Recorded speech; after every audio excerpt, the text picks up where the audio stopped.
बिस्मिल्लाहिर्रहमानिर्रहीम। स्टूडेंट, आज का जो हमारा टॉपिक है ना, मैं आपको मीडियन से रिलेटेड एग्जांपल्स ही करवाऊंगी, लेकिन वो कॉन्टिन्यूस डेटा आपको गिवन नहीं होगा, बल्कि डिस्क्रीट डेटा गिवन होगा। अब बहुत सारे स्टूडेंट जो हैं, कॉन्टिन्यूस डेटा अगर आपको दे दिया जाता है तो easily you can solve it and find the median, but when you have the data for the discrete data, then how you can solve it, ये आज आपको मैं बताऊंगी। तो जो एग्जाम्पल्स है आपकी बुक की, पंजाब यूनिवर्सिटी की बुक है, उसमें जो एग्जाम्पल्स है 3.15 वो आपकी एग्जाम्पल्स ही इसी से रिलेटेड है। बाकी अगर आप मेरे प्रीवियस लेक्चर्स देखोगे जो मीडियन से रिलेटेड आपको मैंने दिए हैं, तो मैंने उसमें कंफर्म किया हुआ है कि जो मीडियन है वो is the type of the average है, और मीडियन को हम डिवाइड कर देते हैं टू में। एक ग्रुप डेटा होता है, एक अनग्रुप डेटा। ग्रुप डेटा में जैसे कि ये फार्मूला आपको बताया है, हमारे पास गिवन होता है। अनग्रुप डेटा के लिए मैंने आपको टू सिचुएशंस डिस्कस किए हैं प्रीवियस लेक्चर्स में, कि आपके पास इवन और ऑड नंबर्स डेटा आ सकता है, और इवन और ऑड नंबर्स के फार्मूलाज मैंने आपके साथ डिस्कस किए हैं।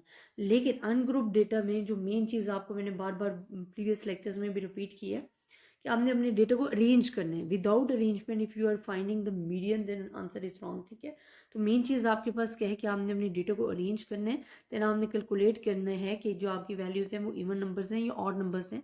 फिर डिफरेंट टाइप्स ऑफ फार्मूलाज आपको गिवन थे। अच्छा, मैं आपको वो फार्मूलाज रिपीट कराती जाती हूँ, क्योंकि वो फार्मूलाज आपको डिस्क्रीट डेटा के लिए बहुत ज़्यादा काम आएंगे।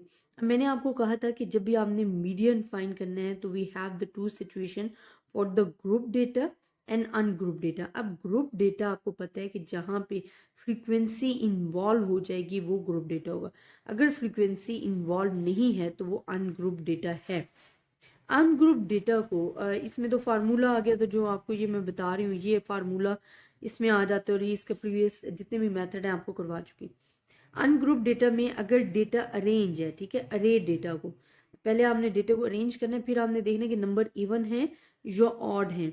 अगर इवन नंबर्स हैं तो n/2 वैल्यू आएगी, अगर ऑड नंबर्स हैं n/2+1 आपके पास आ जाएगा, और इसे n+1/2 भी आप कर रहे हो, जिससे मैंने आपको प्रीवियस करवाया। अब स्टूडेंट, डिस्क्रीट डेटा में बिकॉज हमने कहा कि अनग्रुप डेटा में जो फ्रीक्वेंसी इन्वॉल्व नहीं होती, लेकिन अगर आपके पास डिस्क्रीट डेटा है तो इसका बड़ा ही शॉर्ट और इजी मेथड है। सिर्फ आपने अपने माइंड में 2-3 स्टेप्स जो हैं वो जेन नशीन करने हैं, तो इंशाल्लाह इजीली आप इसको सॉल्व कर सकते हो। एग्जाम्पल मैं आपको पढ़ के बता रही हूँ। कहते हैं कि discrete group data of 26 plants of cotton are taken and the number of balls per plant observed. The data is grouped as follow: number of ball, number of plants 0 1 2 3 4 5 6 7, और यहाँ पे हमारे पास जो नंबर ऑफ प्लांट्स हैं वो आपके पास जो कि फ्रीक्वेंसी आपके पास काउंट हो रही है 5 6 3 6 3 2 1। अब यहाँ पे आपको जब भी आप मीडियन फाइंड करते हो ना, तो मैं आपको कहती हूँ कि आपने जो अपने क्वेश्चन को सॉल्व करने के लिए मेन चीज़ मीडियन में चाहिए होती है ना, वो होते हैं कैम्युलेटिव फ्रीक्वेंसी। अगर आपको क्लासेस गिवन है, कॉन्टिन्यूस डेटा है, देन आपने क्लास बाउंड्रीज भी साइड फाइंड करनी है। अगर आपको क्लासेस नहीं गिवन है फ्रीक्वेंसीज में, तो आपको सिर्फ फ्रीक्वेंसीज गिवन है और डिस्क्रीट डेटा गिवन है, तो you only find the cumulative frequency. अब कैम्युलेटिव फ्रीक्वेंसी है क्या? देखिए, नाम से ही पता चल रहा है, कैम्युलेट करते जाना अपनी वैल्यूज़ को।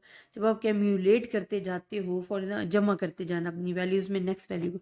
ये 5 आपके ऊपर फ्रीक्वेंसी है, इसमें 6 ऐड किया 11 हो गया, 11 में 3 ऐड किया 14 हो गया, 14 में 6 ऐड किया 20 हो गया, 20 में 3 ऐड किया 23 हो गया, 23 में 2 ऐड किया 25 हो गया, 25 में 1 ऐड किया 26। तो आपके पास 26 टोटल। अगर आप इनको ऑब्जर्व करोगे ना, तो ये भी टोटल 26 ही बनेंगे। अब आपने इसी में से, इन डेटा में से बताना है कि जो आपको ये x की वैल्यूज या y की वैल्यूज गिवन है ना, आपने इसी में से बताना है कि हमारे पास मीडियन कौन सा है।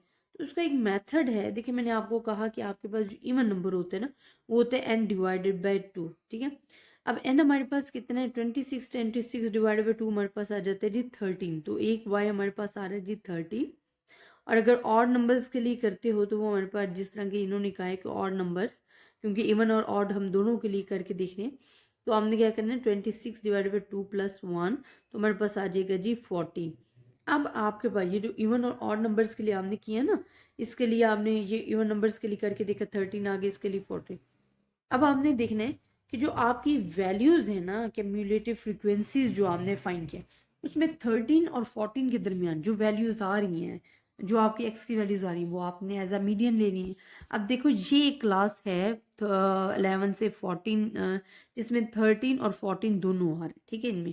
तो इट्स मीन कि जो आपके पास मीडियन है ना वो एज अ 2 आप सिलेक्ट कर लोगे। इसमें आपने देखना है मेन चीज़ कि कैम्युलेटिव फ्रीक्वेंसी में जो आपने वैल्यू फाइंड की है वो कहाँ पे लाई कर रही है, वो आपने एज अ ले लेनी है अपनी मीडियन। तो ये आपके पास मीडियन के question for the discrete data solve हो जाते हैं। तो आई होप स्टूडेंट आपको इस लेक्चर की समझ आई होगी। मेन चीज़ सिर्फ ये एग्जांपल समझाना था कि अगर डिस्क्रीट डेटा से रिलेटेड आपके पास एग्जांपल्स आ जाती है पेपर में तो उसको आपने किस तरीके से सॉल्व करना है। और आई होप आपको समझ में आया होगा। लेकिन अगर आपको किसी भी किस्म की कन्फ्यूजन है आप मुझसे डिस्कस कर सकते हो। ज़्यादा से ज़्यादा स्टूडेंट्स के साथ शेयर कीजिएगा। अपनी दुआओं में याद रखिएगा। अल्लाह हाफिज़।